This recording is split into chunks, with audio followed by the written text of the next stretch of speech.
if we could get everybody back to their, if we could get everybody back to their seats, we'll go ahead and reconvene this session and hand it over to Mrs. McGarry for County Administrator's report. Something that's not on my report is we had this new Promethean screen here, and I just wanted to thank our IT department and also the school division's IT department for collaborating and helping us to get a great deal on this new technology. So hopefully everyone's enjoying that today. Very nice, very nice. All right, so our comprehensive plan is winding down. The board has reviewed the Planning Commission's recommendations today, and you'll have your public hearing on March 20th at 7 p.m. at Nelson County High School. Final adoption of the plan will not be scheduled until at least the board's regular meeting on April 9th. Next, I'll speak about the Gladstone TAP application and award. This has been a really convoluted project and process. So as you know, the board previously authorized the submittal of an FY 25-26 Transportation Alternative Program grant funding pre-application. So, and this was for further funding of the Gladstone Depot relocation and restoration project. This project received an initial funding award in September of 2022. Pre-application was screened in for submittal of a final application due October 2nd, 2023. We were working on that, and then in September of 2023, VDOT advised that the county needed to have the following eligibility issues addressed prior to the application deadline, which was virtually impossible. In November, they then advised that we could submit these two items by December 31st of 23, or the application would need to be screened out. So first they wanted a formal letter on DHR letterhead that stated that moving of the depot would not degrade or undermine the historic integrity of the structure. Second, they wanted an updated letter from CSX that included a new achievable relocation timeline. The original letter was dated April 29, 2019, and stated that the depot must be moved by June 30 of 2020. So county staff worked with Friends of Gladstone Depot, who were able to secure number 2 before the December 31st deadline. However, number 1 was not attainable in the time frame allowed, even though DHR staff were more than willing to help with that, but the information needed to complete their review was too extensive, and it just couldn't happen in time, especially with the holidays and all of that going on in that time frame. So the current FY 25-26 application was screened out by the Central Office Local Assistance Division in January. And now VDOT is highly recommending the cancellation of the first award, which is UPC 121612, the selected FY 23-24 TAP allocation.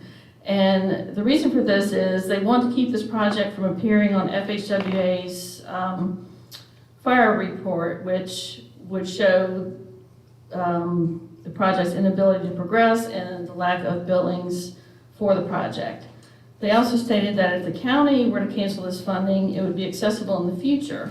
But if FHWA reclaims these funds, the county would not have access to them in the future for this project. No expenditures have occurred to date, so there are no concerns with potential payback related to the cancellation. So I'm just here recommending that these funds be canceled immediately in order to preserve our future accessibility for this project, and hope that the board concurs with that recommendation. And we will continue to look for funding and ways to, move and restore the depot, preserve the depot. But this avenue has been exhausted at this point. I think in addition to that, it could reflect, since Livingston has a TAP grant as well, it would probably be helpful to have this concluded in order to look competitive in that realm as well. Yeah. You don't need a motion, or you just want a consensus? Just consensus is fine. They just want me to tell them yea or nay to cancel, and I can do that by email immediately, so. Yeah. Cancel it. Yeah, agreed. Just one side question. Is there going to be any incentive to try to get the DHR's review of the possible degradation of the historic integrity? Because you couldn't get the information in time for this, but Right. I'm wondering if that's just gonna stop? Or is it something that we want to reapply for and therefore maybe get moved, you know? I think it would be beneficial to continue to have DHR make that determination. We have the list of things from that representative of things they would need from us in order to facilitate that. It was a pretty extensive list, but I think we should proceed with that just for future funding purposes. Yeah, I would agree. Yes. So we'll do that. Okay. Okay, as Mr. Rutherford mentioned, we do have a TAP grant application for the Livingston Front Street sidewalk improvements. This application has scored very well for potential funding thus far. It's now in the Commonwealth Transportation Board's arena for funding consideration and inclusion in the 6-year plan. The project includes widening of sidewalks on the west side of Front Street between Main Street and Theater Drive in order to meet accessibility standards. Curb ramps with detectable warning surfaces would be installed, and curb extensions and bump outs would be constructed at future crosswalk locations. Additional work includes replacing driveway ramps that don't meet ADA standards and utility pole relocation from the sidewalk area so the sidewalks are unobstructed. So citizens are encouraged to contact the state CTB members to advocate for this project. Their contact information can be provided by county administration or found on the CTB website. The board and public will also be advised of future important CTB meetings and public hearing dates related to this project. Our TAP grant funds requested are $2.5 million, which is the maximum. This has a 20% local match requirement of $625,000, and we would be responsible for any project costs over the total of those two amounts of $3.1 million. Question again. One thing I wanted to make a additional thought, and this is some guidance of other counties that have successfully gotten this money. Whenever we can also justify infrastructure improvement such as water or sewer, in the event a sidewalk is in that area, additional support from other entities saying, hey, if this is underway, this could promote a more cost-effective way for us to improve infrastructure. I'd like to, Ernie and Robert, maybe at some point we can put our heads together to find out where, if there is, I'm sure there is, infrastructure underneath of the sidewalks and the roads respectively. So there could be an argument to be had. Whatever support we can get towards this TAP, both by the community and by the businesses as well as quasi-government entities, the more chances grant has of coming through. And now Up at the meeting next week. Yep. The sewers are Out back, the water lines. The water line might be under the sidewalk or next to it. So let's, if we could maybe circle a phone call with George, I think that'd be helpful. Yeah. Thank you. Okay. Not really any movement on the Route 151 through truck restriction initiative. As you recall, like I was asking some questions of VDOT regarding the beginning termini, if it had to be in Nelson County, or if it could start at the intersection of Route 250 and 151. So, in a follow-up conversation about this with Robert Brown last week, he indicated he thought we would need the cooperation and concurrence of Albemarle County, since he thought the beginning termini would have to be at the Route 250, 151 intersection there at the roundabout. He wasn't sure at that time if VDOT could do the through truck restriction assessment of 151 prior to the board authorizing a public hearing, but he said he would inquire. So, I'm working on it, but it's going very slowly right now. You want to eliminate the through trucks? Yes, not delivery trucks that need to be on that route for, making delivery stops, just the larger through trucks that are trying to cut over to Route 29 mainly. So as soon as I have what I need for that, I will bring it back to the board for your consideration and authorizing a public hearing on that.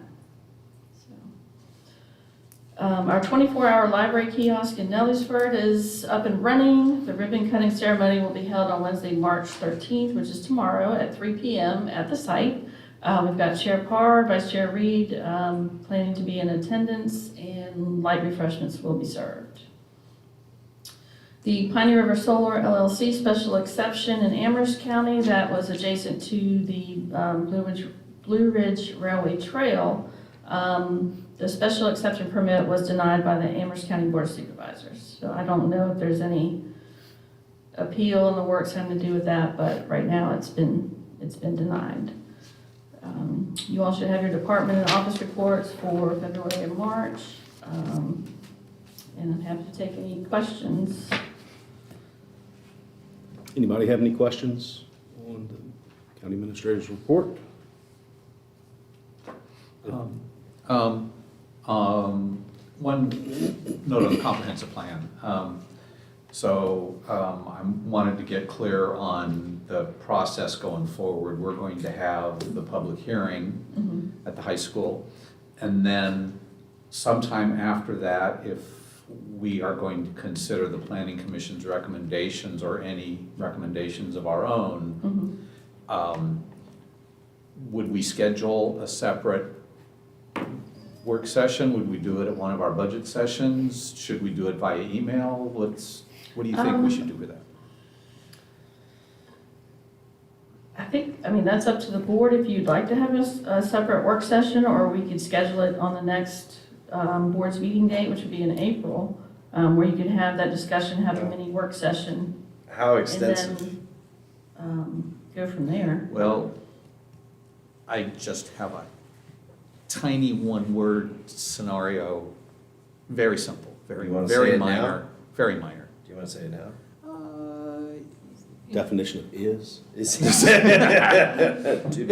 It's, you know, it was something that was recommended by my constituents. I think it's significant. It has to do with a definition that's in the glossary, not anything that's of substance.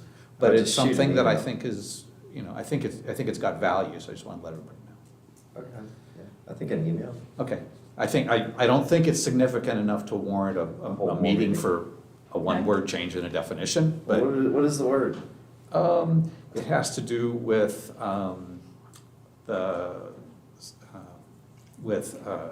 single and multiple dwelling.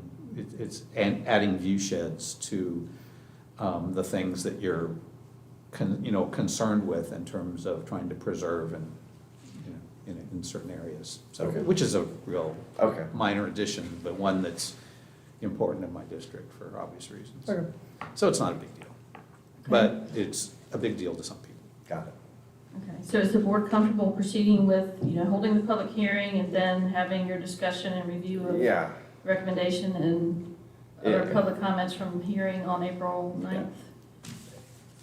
And Ernie, maybe. I'll give you a more can- specific. Can send an email, Yeah. and at that date, we can't add anything to it yet, but Right. That's correct, we can't add yes. anything at that date, but the following one, we'll just have Right, a list. and some things may come up during the public hearing. Sure, Um, no. I absolutely. imagine that's one of the points will come up at the public hearing, and if there are others that have value, we should Okay. want to consider them at least. It would be best with whatever it is that we have as prepared to vote on. Yeah. Glossary of things if we have them. Right. Okay. Okay. If you all want to send any comments to staff, then we can certainly compile your comments and recommendations into a list to have that ready for the meeting. Yeah. That could That's right. Yeah, help I'm fine with things move along. And you don't necessarily have to adopt the plan on April 9th. You can, if you're not comfortable doing it that day, you can certainly do it at another meeting. How quick after that are we commencing with, I guess Emily's gone. Zoning. Right, I don't know the answer to that. That's a question on that, my mind as well. So. yeah, we would like, I want to believe expeditiously. That's- I would think it'd be pretty Yeah. quickly. Yeah, it We're in the zone, It man. would depend on when we hear back from the consultants, because they were going to include that in Once the. the analysis, once the comp plan is finished. Okay. But I don't know what their. Let's not do 20 months timeline ago. is. Yeah. Hopefully it'll be faster than that. That's supposedly it is. All right, thank All right, you. thank you. Next, board reports. Let's start on this end if you would like. Do you have anything to report? I have a question about your board later, but you can Okay. hit yours first. Okay, y'all You got anything? Okay. Well, we had a couple things we did together. We met with Marta Keene from Jefferson Area Board of the Aging, introduced Marta to Jessica and vice versa. And just prior to that, I met Dorothy Wilson, who's the new Aging Services Coordinator at the Nelson Center for Nelson County. So we're all up to speed on that. The Hatton Black Creek meeting with the DEQ is going forward. They're looking right now primarily at a possible watershed approach to dealing with the phosphorus and cooperation from the landowners. So there will be at least one more meeting on that. We also, we're both at the Gladstone meeting for the proposed solar facility in the Gladstone area. Got some additional information on that. We previously had a presentation that was done. It was done for us. TJPDC, big discussion about the problems with rural transportation that the Metropolitan Transit Authority doesn't quite address. Looking to have some more opportunities to address that more directly with TJPDC. Also, a couple had probably spent half the meeting talking on the tangent of land trusts, which is something that is near and dear to some of us in the county. And I'm still trying to get as much information on it as I can personally, but it's something that's gonna, take a community-wide conversation to be able to move anywhere on it. So, at some point, we'll probably have to come up with some sort of strategy to maybe start moving on making something like that a reality in Nelson County. And I got to see Mamma Mia at the high school. What a great get together it is. Only Homecoming comes close to the smiles that you see around from everybody being at that event. So that was really something. Let's see, from Service Authority, moving forward on getting some federal rural development money for the Livingston sewer improvements. That's moving forward, and we're hoping to have the Wintergreen wastewater treatment plant completed by the end of the year. Weather and How many years behind is construction that? people. Is that on time, or is it a year behind? Surely you jest. No, we the Service Authority bemoans the fact that things never happen any quicker. But it's drawing to an end, and we're really grateful. 4 years? Because it's gonna be a great addition, so. What did the final dollars and cents turn out to be? You remember 20? It's not done Yeah, you're right, that's I true. think 17 million? Yeah, okay. Yeah, that's, Yeah. yeah. Yeah. Were you gonna mention EDA?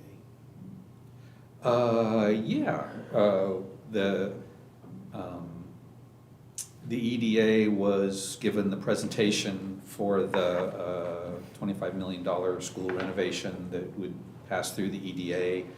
No action was taken, it was just a presentation. It was there also. And there was also DSS.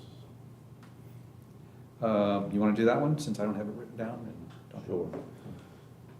Any report, Mr. Rutherford? I was unable to make it to the PDC the other night. I got too caught up at work and got stuck in the middle of a bunch of disasters, so I'm sorry I missed that talk on transportation. That was definitely an important one for Nelson. Related to, my life has largely been inundated with the line of duty benefits and where that ended up. It kind of had a pretty sad way to go. Essentially, we made it out of the Senate unanimously as we wanted the bill with a minor tweak not even really worth mentioning, the tweak. Got back to the original committee that killed it on the House side. And then instead of killing it, they just made a substitution that, grossly modified it so much that it's not even the same thing. That moved forward, and then, in our advocacy, we had a plan and strategy to even then get it on the Senate floor and pass with our original verbiage. It unfortunately, got referred to what's called appropriations out of that committee. And the chair and leadership, of which I can only presume, decided to weaponize the deadline as a way of denying it. So making sure that they didn't have enough time to hear that bill so that they didn't have to vote on it at all, so that they didn't have their names on the record. So that was how that bill failed. It was a simple, wait till the buzzer hits and then it's too late. So, unfortunate, that's how it went. We have a lot of members in our community, such as our Wintergreen police force, who, they need to know that we got their backs and we followed this. There's not all the way to the end zone. And unfortunately, it's just where it was and where the state of politics are. So that's where that ended up. Beyond that? Any opportunity for Yes. bringing it back? There is, every stakeholder who participated this last go-round is willing to patron it again. Now, we have a lot of internal politics that have to be played between the months of now and next December, or this coming December. So if we can get a few more tones and ears of leadership, of really Democrat leadership, we should be able to get this through, hopefully. And other than that, it was just I can't tell you what it's like to wake up at 4 a.m. a couple times, get up there, spend the night, work real hard, and then just watch hear the amendment at the 9th hour of, oh wow, we changed it, and announce this to the whole crowd that they worked with all the stakeholders at B, and no one knew anything. I'll put it to you this way, they even went as far as when a whole bunch of folks from Nelson and Wintergreen Police, as well as many other entities that have a piece in this, they were actually not even going to allow a public hearing for the public to chime in at all. So when people complain about public hearings here, go to Richmond, it's worse. And we do best we can here, and at least you got a voice. Up there, you show up and you want to talk, they might just decide to not have public hearings that day. It's a shame. So, but that's where we are. Just want to say how grateful I am and for all that you and David have done on this. And, Yeah. hopefully the result will be better Oh, yeah. next time around with a fraction of the energy expended. And one shout out to my friend Ann over here. She was a big help in the background and keeping community members apprised, and also where we were at. And she went and she spoke in front of committee when they almost didn't let us speak. And I said, man, I think she's going to give him a spanking. That's literally what the back row said when she was talking to the chair. And again, it's a nonpartisan issue. I can't emphasize that enough. It's a nonpartisan issue that was made partisan. So that's all my report. Thank you, and thank you for your efforts on that. Ms. Harvey, any report? Couple of meetings. EMS Council met on the 20th of February. We've talked about the Knox boxes and getting those set up in the schools. They have all the equipment, everything ready. They should be setting those up and installing those pretty soon. They also talked about having an active shooter drill is being planned, and they're hoping to be able to work with North Branch as well, and how they might be impacted and how the county can help them if something were to happen, offering up school buses from the county for them to transport and things like that. But there is an active drill planned in the works. So, and it's probably going to involve some volunteers and sit and play dead and play injured and all that. So there may be some opportunities for anybody who wants to be involved in that. But It's gonna be hard. Do you want let's- to talk about the voucher you want to talk about that with Did voucher. they talk about? Not, voucher? no, not at the 20th meeting that I recall. Social service voucher? No, the volunteer vouchers, Oh, and how we were going to address people that don't live in the county. Oh, okay, I'm sorry, I didn't know, when you said voucher, I wasn't following what you were saying. So, I know that, Ms. McGarry, do you want to address anything that's been communicated with surrounding counties? What we did discuss was the fact that we as a county don't have much leeway to work with outside of non-Nelson residents and offering them the same tax breaks that we offer county residents. But have we reached out to any of the adjoining counties to discuss what they're offering, and do you have anything to report? We have, Amanda has information on it. So I did reach out to both Appomattox and Amherst. They both do provide what they offer to their residents for, so say Gladstone and Piney River. So they're a resident there, but they serve in our locality. They do get the discount that Appomattox or Amherst offers. Okay. So as you mentioned, being able to try and do something equitable, still, I don't know how that would work. But that's good to know that their county is recognizing them as volunteers, even though that volunteer work is in the adjoining county. So, it would, yeah, I mean, it would almost make sense if us and Amherst, so to speak, just for a simple one, just said, hey, here's a mutually agreement. Piney River, great example, you know, and Roseland Rescue, and Roseland. yeah. But that's, and they all do seem to understand. I mean, it's not an issue for them. They're not doing this for the tax credit or the free county sticker or whatever. I do wish we could do more for those guys because we have quite a few, between Roseland and Piney River. I know personally, there are a lot of volunteers that live in Amherst County. But the good news is, they're getting the same thing that any other Amherst resident that volunteers at an Amherst Gotcha. department gets. Gotcha. So that's good. to know. I think there might be a few Buckingham, maybe, I don't know, but mostly Appomattox and Amherst were the biggest ones in question. So is there any other follow-up you'd like us to do on that, or is that sufficient for? Let me find out from the EMS council what type of volunteer and, you know, who all we have in other counties other than Appomattox and Amherst, and see. That's probably, you getting ready?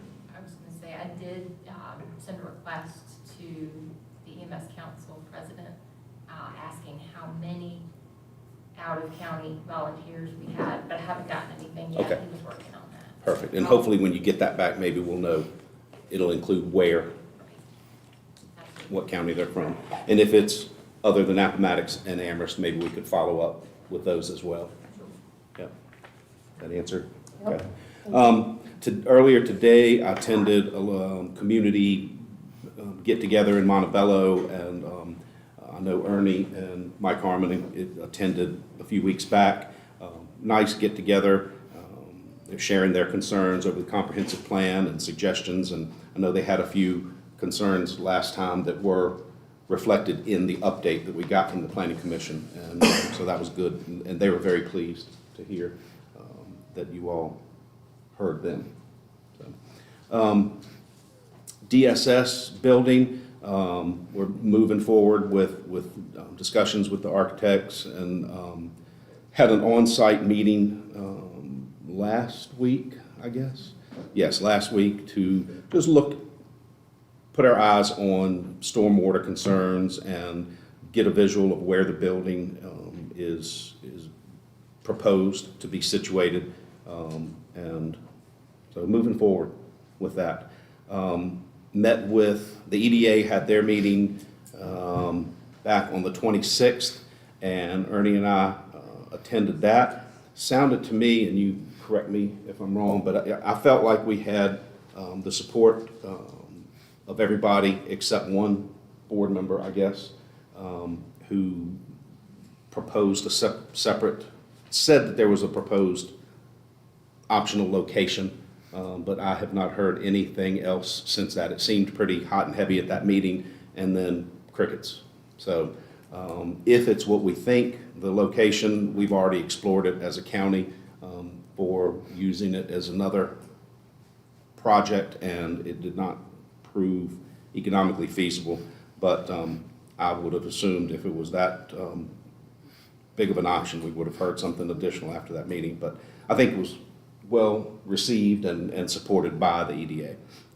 They have their next meeting coming up. I guess it'll be later, sometime later this month. Let's see, and last but not least, attended, speaking of great crowds and smiles, attended Sheriff Emery's pinning ceremony Friday night for all of the whole department, and that was absolutely fantastic. To see all of those deputies and all of those Sheriff's Department employees, from dispatch to the sheriff and everybody in between. There were state police there. Ms. McGarry and Jesse and I were all in attendance, and it was a wonderful event to showcase not only the employees but their families and the importance that the role they play in the department. And it was nice, and it's going to be an annual event, so look forward to that moving forward. All right, anybody else have any additional board reports? Next, we have appointments. Do we have anything on our list? We don't have any applicants at this time for either of the upcoming vacancies. MACA Board of Directors, that is the one coming up this week. Mr. Stanquist was not interested in being reappointed. We have re-advertised this position, but still haven't heard anything. I did get an email from someone at MACA, and it sounded like they may have someone interested, but we'll let you know as soon as we hear something more. Ag and Forestal District Advisory Committee, term expiring in May. I have reached out to Sunny Taylor, who's the incumbent, and just waiting to hear back from her. We still have time. We have advertised that as well. That is a landowner position, so that could be any landowner in the county interested in serving. And then we do still have our current vacancy on the EDA with Nat Hall's passing. As I mentioned, we have advertised, we have re-advertised, we have not gotten anything yet. So Is EDA by district? it's district-wide, so no specific district. It can be anybody in the county. Well, we need to be thinking about potential applicants for that and Yes. being proactive. That's learning, how important that position can be. All right. Correspondence. Anyone have any correspondence to share? Hearing none, moving on to directives. Had a member who is going to be moving away, that he also serves on the electoral board, but also was responsible with starting the Quarry Gardens. We were just gonna write up something for him, if that's possible, for the next meeting, to be read as he's moving away to Texas and retiring. Do you have Are any they selling key to that the, place? I don't, it's complicated. I think there's some, trying to preserve it into perpetuity, so I don't know if it's necessarily the sale or if it's some kind of conservation thing. He hasn't elaborated on that with me, so. Anyway, so if that's okay, I'll write something up for next consent agenda. Thank you. Maybe present to him, so. Yep. That's it. Sounds good. Any other directives? Anybody? All right, so I will entertain a motion that we adjourn. Continue. Continue. It says adjourn and continue, but we have to continue, not adjourn. I'll entertain a motion that we continue this meeting until Friday at 1. Kenny has a comment. I'm sorry. No? I'm sorry to interrupt you. No, that's fine. I just wanted on to the know roll. for the public, I know, I'm sorry. You're- That the closed session that we have on the agenda Yes. is not going to occur, so, that will be rescheduled probably for the April evening session. my oversight. Thank you. Yes, you're very welcome. Mr. Chair, I move to continue to the date you just mentioned in time, so that was March March 15th, 15th. 1 PM. At 1 PM. We have a motion. Do we have a second? Second. All those in favor signify by saying aye. Aye. Aye. Chair votes aye. We are continued. Thank you.